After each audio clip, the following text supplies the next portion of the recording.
Hi guys, welcome to Murder y Comadriando a la Distancia. Welcome to our very first episode of the podcast. My name is Esmeralda and they call me Emerald. I'm Christina, but they call me China. And I'm Rosa, and they call me Sissy. So we are Comadriando a la Distancia. We're all about 8 to 23 hours away from each other. We all talk about and really enjoy true crime, history, and current cases. So we just thought, you know what? It would be fun to just make a podcast about it and see how it goes.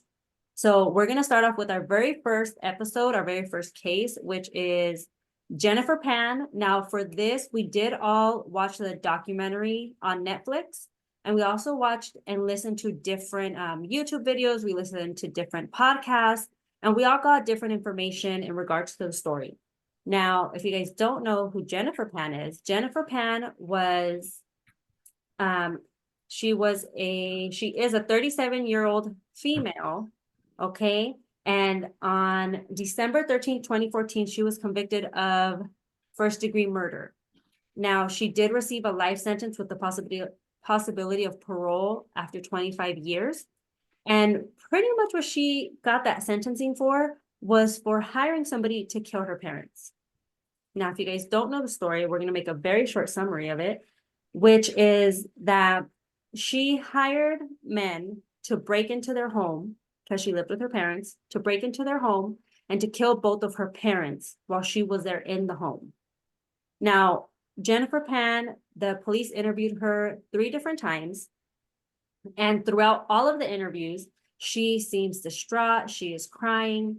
She is just, it's really, really an incredible act that she played on during the interviews. The incident occurred on November 8th in 2010. And that night, Jennifer Pan's mom, Bik Han Pan, was announced dead at the scene. And her father, Han Pan, had been wounded and he received a gunshot wound to the eye and it actually traveled down into his jaw and his neck.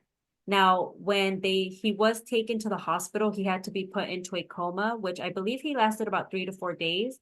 And then he was taken out of the coma. Luckily, he survived. Now, Jennifer Pan did not know this when she was getting the interviews done. And he ends up saying a completely different story compared to what she had said. He actually stated that he had seen his daughter participate and speak with the gentleman that had broken into the home. And that is how everything came to light after he came out of his coma. Now, I'm positive you guys have probably heard of this case. Like I said, on YouTube, on podcasts, on Netflix, on HBO, probably on everything out there. They've broken down the incident of what happened and what she was charged for. Now, a lot of things that people are questioning is, did she have a good reason for it? Because Jennifer Pan, growing up, her parents were very, very strict. They had control over all of her extracurricular activities. She needed to be a straight A student. They wanted her to be valedictorian. They wanted her to become a doctor. And they just wanted her to succeed in life. And so she was a very, very busy child. They were very strict. And she even grew up to have very strict parents. And in high school, she ends up meeting a guy, Danny Wong, who she ends up falling in love with. They are together for about 6 to 7 years. And during that time, they're maintaining the relationship a complete secret from her parents. So they are not aware of what she's doing. And what's worse is that Danny Wong is actually a drug dealer and is not running around with a good crowd. So when her parents found out that she was lying about this relationship, they forced her to make a decision whether choosing him and choosing her and choosing them. So when she did choose them, because they are her parents, she had not lived anywhere else. She started seeing him in secret, speaking in secret, and they became stricter. They would take her phone away. They would not allow her to go to parties in high school. They wouldn't allow her to go to parties at a university when she was attending college. And she ended up lying about a lot of things in order to have that freedom to be able to contact him and speak to him. Now, people are saying that because they were so strict, that is another reason why she wanted to have her parents killed, particularly her dad. So whether it was love, whether it was freedom, whether it was money, the question is, why specifically did she do it? It could be a contribution of all three, or it could just be one main thing, which was Danny Wong was beginning to fall in love with somebody else and she just couldn't lose her grip on him? Or was it that she was a 24-year-old woman having to be home at 9, could not speak to anybody, could not be dating anybody, and would get her phone taken away? So which one could it be? Now, I thought the case was very interesting, because I can't comprehend why you would do that to your parents, when she could have just left. That's what I think. But what do you guys think? Well, in her first interview, didn't she say that I wouldn't kill my mom or dad because if I wanted to leave, I could have. I could have just walked out the door. Now, I'm pretty sure she says that in the Netflix documentary, but I don't remember if it's the first interview, second, or third, because I did 3 different interviews. But she did say, like, I can walk away if I wanted to. But I think in all reality, it was just more about the money and her trying to get away from the control. And I think also when, what was the boyfriend's name? Danny? Danny. Since Danny was already talking to somebody else, but she maybe told him like, hey, I'm gonna end up getting this much money. He probably was like, okay. And then that's why he would probably continue talking to her. Yeah, because even after he had told her that he was no longer interested in her, he kept talking to her and flirting with her on the side. Mhm.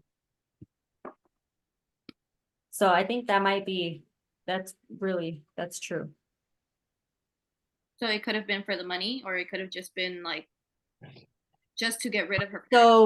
So what a lot of things that people don't know or that they haven't heard, or that hasn't been really told, or like on the documentary, they didn't mention it on the Netflix documentary. They didn't mention that she had already tried to have her dad killed once before. I think it was 3 months before this incident. She contacted a high school friend who he had said that, that he used to rob people and that he had even thought about killing his dad. He said that to her, and that got the idea running in her head to have her dad killed because he was the one that was more strict than her mom. And that's where she got the idea of having her dad killed, her parents killed. And Well, she then asked him to do it. also, didn't they say that since this wasn't her first attempt to trying to kill her dad, well, her family, Yeah. that she did actually pay someone, but then at the end, that person just backed out. Oh yeah, Yeah, the because he was person like a high disappeared. school friend, right? That que había pagado, I think like 1,500, something like that. Yeah, I think that's what they ella said. le había pagado. So Mhm. she meant to do it before. So it Yeah. wasn't the first time. So I think the whole thing was intentional. It was planned out. Do you guys think maybe like I was hearing, you know how like they're like from Vietnamese people and they have like a certain type of way that maybe that also influenced on her. I'm not saying that it's okay, right? What she did, of course not. But do you think maybe she was pressured? Which I know I get it. I understand that she could have just left. But you know, sometimes as a like I think as a Latino person, like even our parents are very strict with us. Would they want us a certain way? Maybe she felt pressured as well. What do you guys think about that? Have you guys thought about that also as well? Which doesn't, of course, doesn't like no, it doesn't make it better, right? It What she doesn't did. give it Yeah. justice. Yeah. I Mhm. think she also wasn't able to leave because her parents were the providers. So Yeah. she didn't have money to move out or leave or pay for an apartment or take care of herself. And then Danny, who was the drug dealer boyfriend, was now talking to somebody else. So I doubt he would be able to help her out with money. Yeah. Financially help her, right? Yeah. Yeah, and then at the very end, being 24 years old and you can't have a job, you can only be giving what was it, piano lessons, Mhm. because it would be in your home with your parents supervising you. I think that's crazy. That is very, very strict, very crazy. I know that particularly my mom was very strict on me, and she always wanted to know what I was doing, who I was with, where I was going, and that's so common in the Latino community, which is why I understood that the Vietnamese, like, they're very strict like that as well, from what I know. So I Yeah. understood, but it's like I don't hear, a lot of stories of Latinos hurting their parents because, oh, they're very strict on me. Yeah. They just leave. But then another thing that I had heard or read was that in one of the documentaries and the podcast, there was I believe it was like a therapist, and he said that the way that she grew up and the way that she was raised, she didn't have it in her mind, oh, I can just leave whenever I want. So in her mind, that wasn't an option. Her mind was literally just, I'm just gonna stay with my parents because they're my parents and they're my providers, and that's what I'm gonna do If you think about until it, I heard on some of them, like just to do what she did to the point where she forged certificates and like she lived like this fake like a fairy tale story, right? Like that she was forging like certificates that saying that she graduated, like all that to keep a story that well for so many years until she actually got caught. Like that's I mean, it's for her to have been really pressured. It could have also been because since their family is so strict, Yeah. and they always had high expectations of her, and she already failed once by not being what her dad wanted her to be, because I wasn't sure if it was a doctor or a dentist or something like that. he wanted her to be a Doctor. doctor. Yeah. Wanted her to be a And so doctor, but she said that he knew she couldn't handle, like, I guess the she had a weak goriness of stomach. it. She had a weak stomach, so she couldn't handle the goriness of being a doctor. Yeah, so it's like that. It's already, I wouldn't say it's a full failure, but it is like she probably felt like she was letting down her dad by not being a doctor. So then it's like the whole faking of the college that they sent her to Mhm. is someone had said that they're you're expected to get straight A's. Like if you get a B, that's not good. Like you shouldn't even be at that school. Yeah, well, it wasn't even that because remember, she was a figure skater and she was supposed to be going to the Olympics until she tore a ligament and then she couldn't be a figure skater anymore. So that's one thing she failed at. She started That's failing her another classes. failure. Yeah. She started Another. failing her classes. She couldn't keep up. She was supposed to be valedictorian. That was her expectation. She didn't make it to valedictorian. I think it was of her 8th grade class. And then going into high school, she couldn't keep up with the grades anymore. She didn't even pass her calculus her senior year, which is why she didn't get her diploma.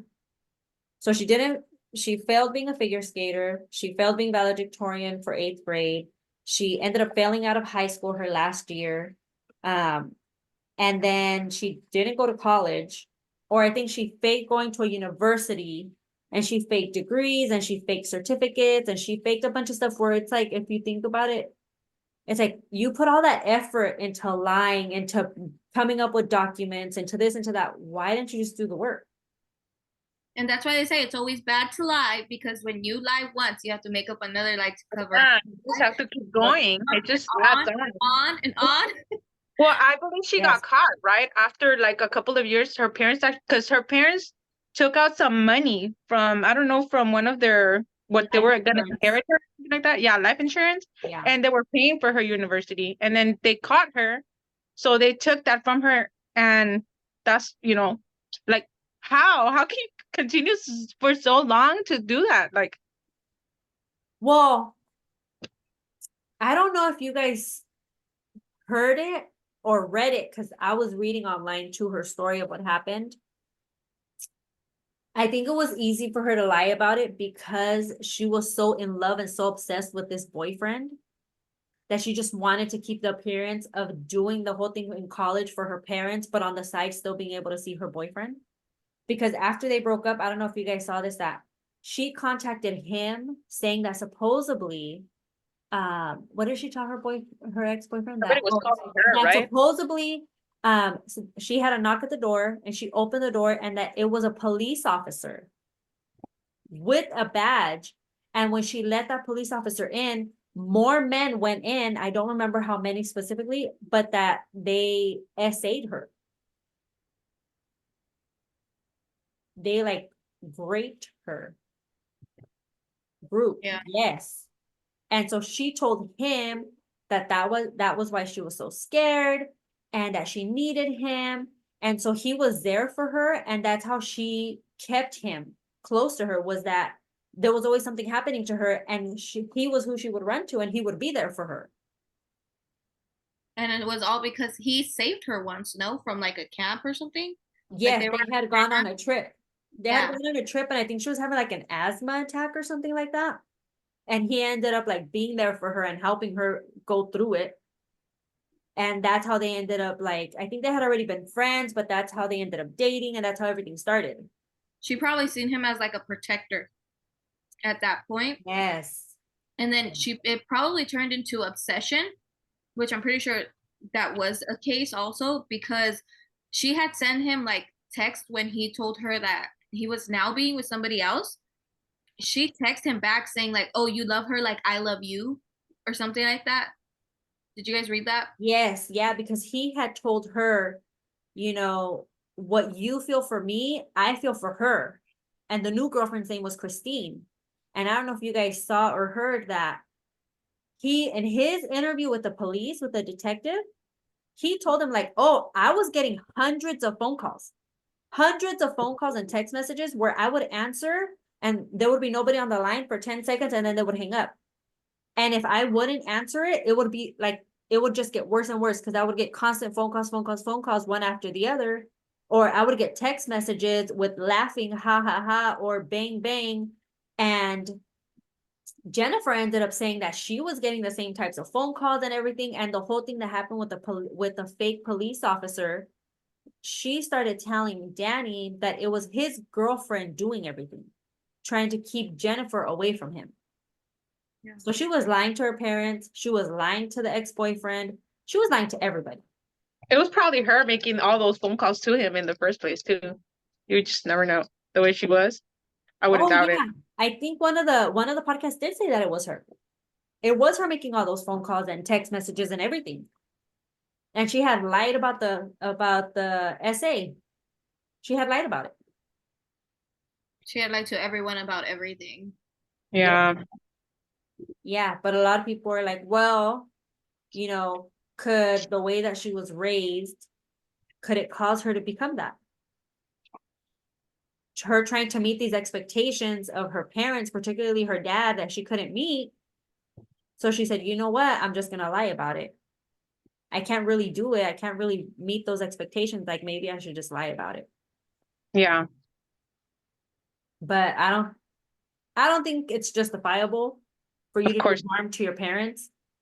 And she probably didn't think it in her mind of the option of leaving or moving out or not talking to her parents again. But I think if you're at that point where you want to murder somebody, I think it's time to move on.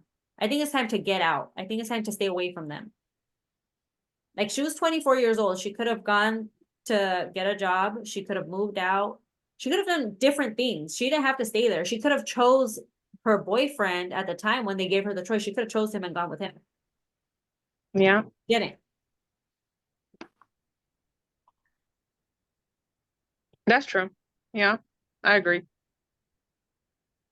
So, yes.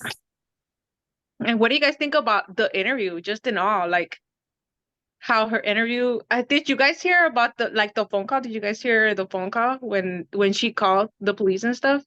Yes. But did you guys also notice that it was kind of weird when she did call them and then she would just stay quiet? Like, she would be crying like hysterically, stay quiet, and then she would kind of like not be crying so much, but it would like go down, like her hysterical crying. She would go from like hysterically crying to completely calm. Yeah. Or during her interviews, she would be crying, and they would give a tissue box to her, but she wouldn't grab a tissue right away.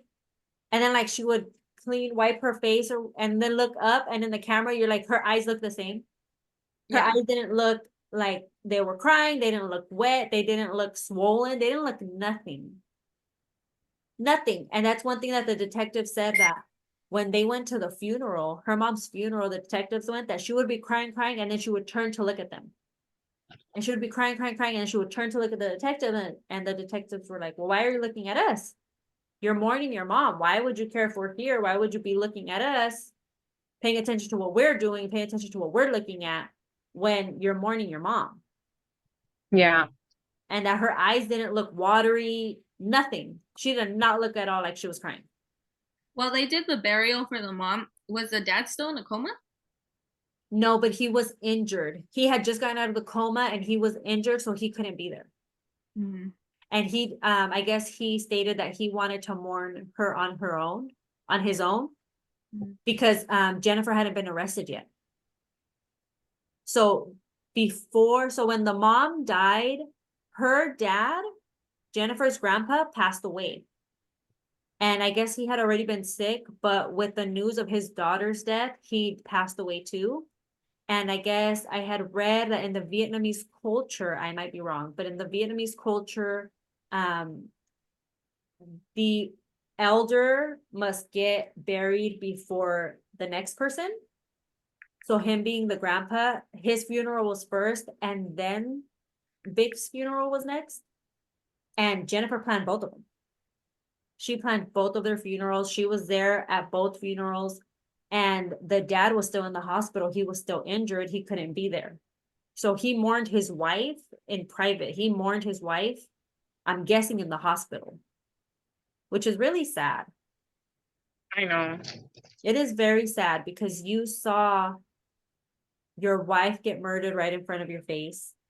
And you saw your child, your daughter, the person you raised, the person you love with all your heart, the person that you want to protect from anything and everything in the world. You saw her walking around like nothing was going on, like everything was perfectly fine. I think Yeah, that part was that's terrible. crazy.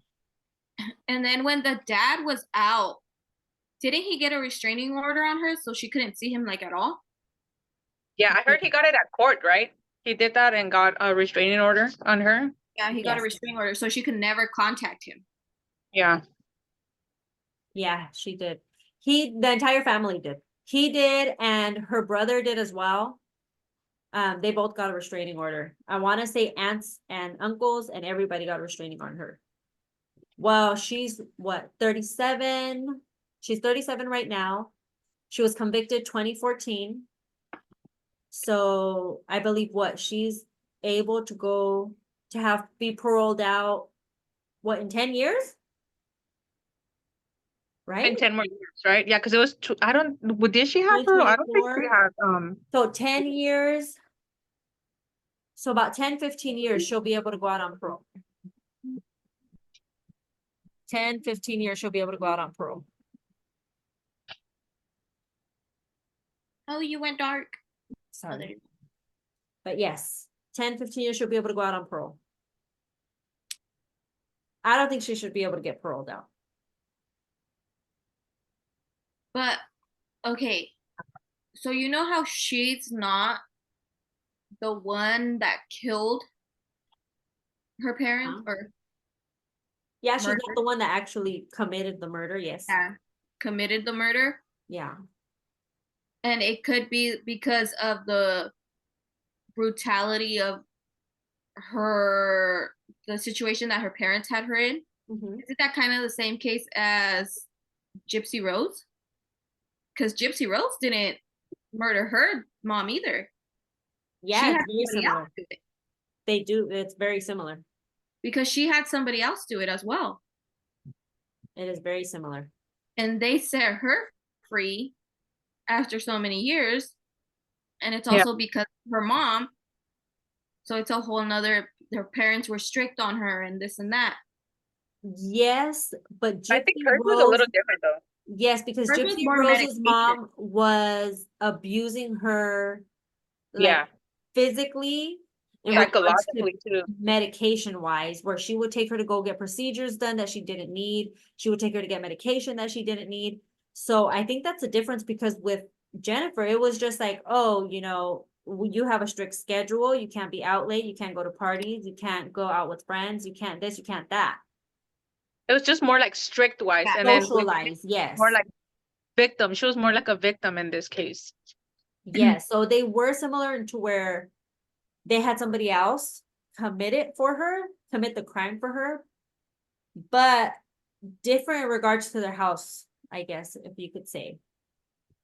their household, how they were strict on them and the abuse, because I mean, to be 24 years old and to have your parents tell you you can't work or you can't this, or I need to be able to supervise you, or I need to watch you, I need to drop you off, I need to pick you up. That's ridiculous. Oh yeah. That is very ridiculous. But there are a lot of households that are like that. That the parents are more like, oh, I'll pick you up, I'll drop you off, I'll do this, I'll do that for you. Yeah. But for her age though, I mean, she's 24 years old. Like, if you're trying to do your own life, like get out. It was so easy, just get out. And But But of imagine course, that economically, por eso no se quería ir también.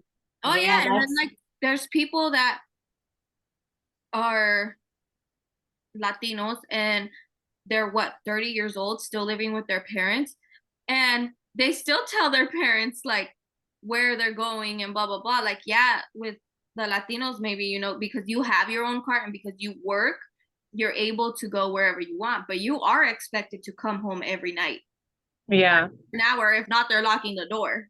Yes. And And I you're think getting that's a lot to do with I guess being respectful of your parents. Yeah. That I think that has a lot to do with, like, yes, they want to know where you're going, but it's also out of respect, because it's like your parents are like, well, wait, are you coming home tonight? Where are you gonna be? Who are you gonna be with? What if something happens to you? I think that's big too. I've been seeing a lot of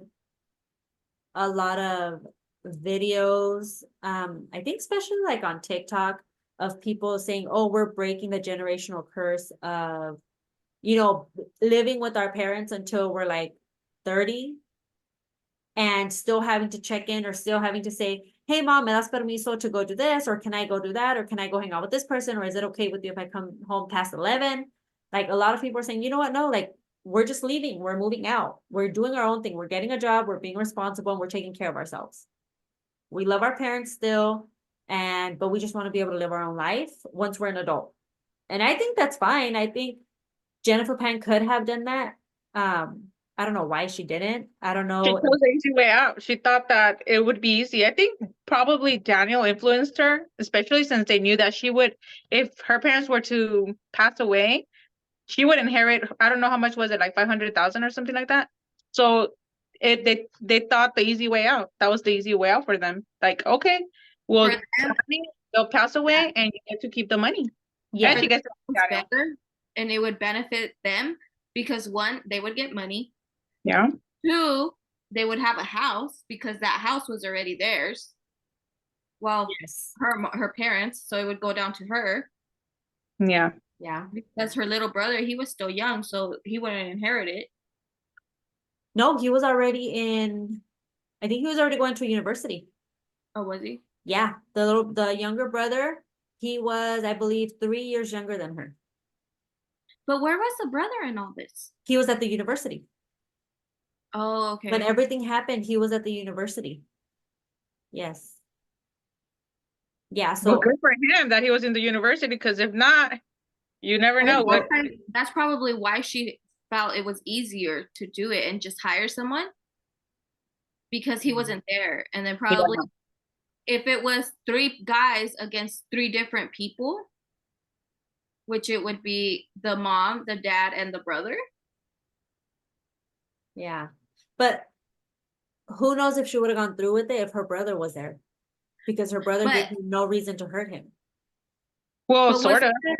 didn't it also come out to say that like they were gonna do it one day, but then she pushed it off because she had like dinner plans? Yes.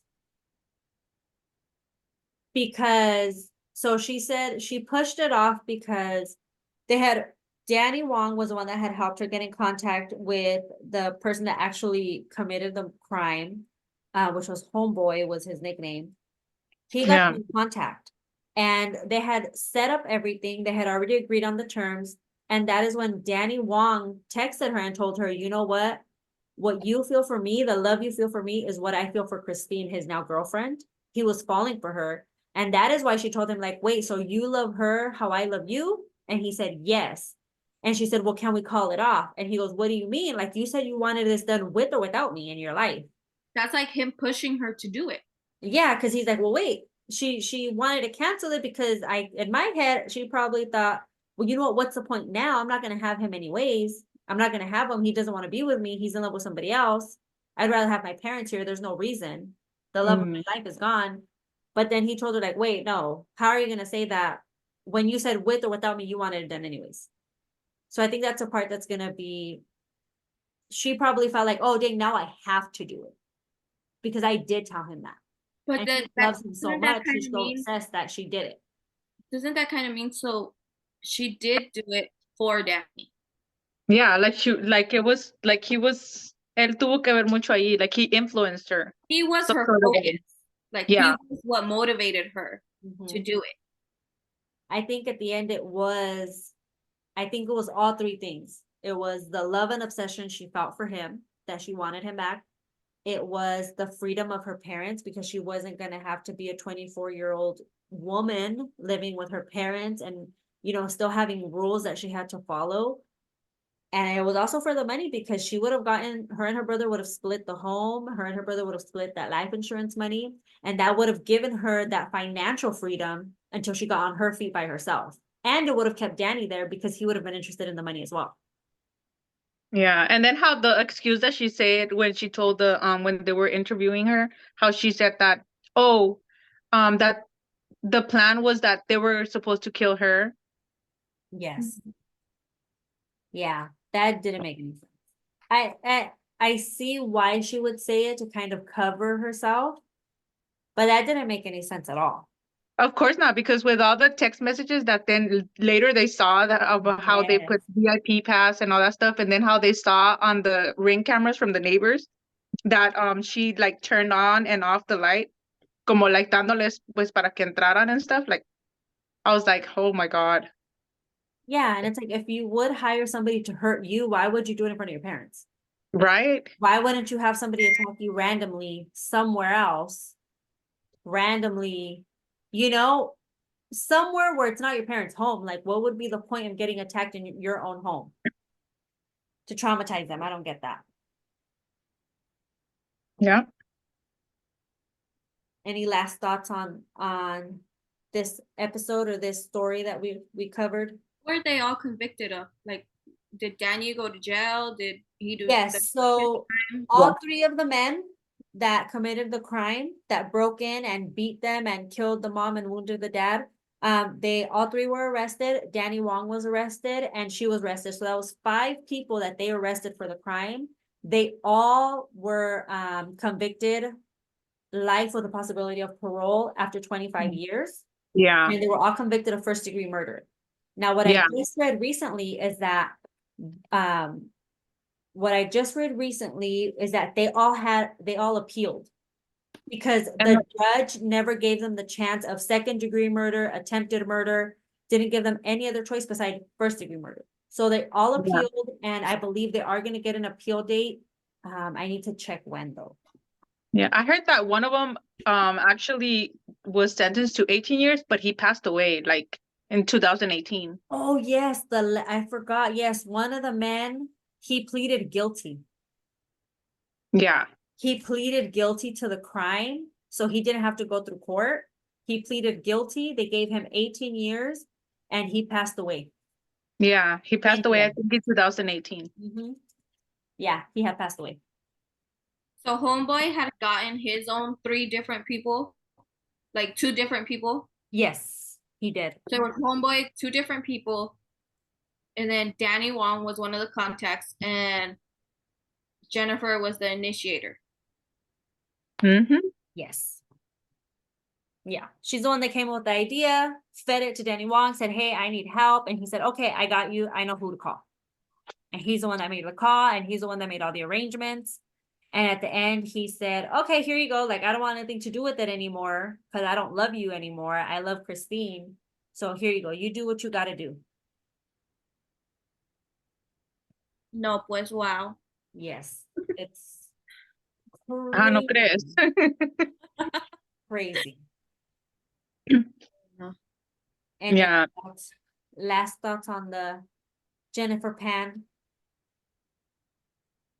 Well, Do you we'll guys see think she what should get happens in the paroled? next, what, 10 years? I know. I don't think she should get paroled. Well, I'm pretty sure now that Netflix came out with a documentary, people are gonna try and interview her, like go into the jail Yeah. and interview her. I Va a wonder, pasar lo mismo que con Gypsy Rose, that she's gonna become famous, like va a salir más pronto and stuff because of that. You never know. It could happen. I wonder if she'll even get paid for the Netflix documentary. I don't know. I don't think so. Because there are some people that when they go to jail, they take away all their money rights. Yes. Yeah. Yeah. But her, I don't think so. If she's gonna be let out or told that she's gonna be let out. Let on parole. Yeah. I don't know. That's a good question. We should do our research on that. Check to see if she is able to make any money off of it. Yeah. Well, all right, ladies. And that wraps up our first episode. Our first Comadriando episode. How exciting! Our A la first distancia. comadreada. Yes, a la distancia. Cheers, ladies, to our first episode. Cheers. Cheers.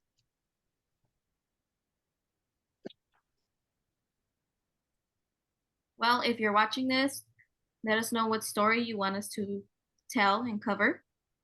Yeah, if you guys have any ideas on badass documentaries, let us know. We're down. English, Spanish, we cover it all.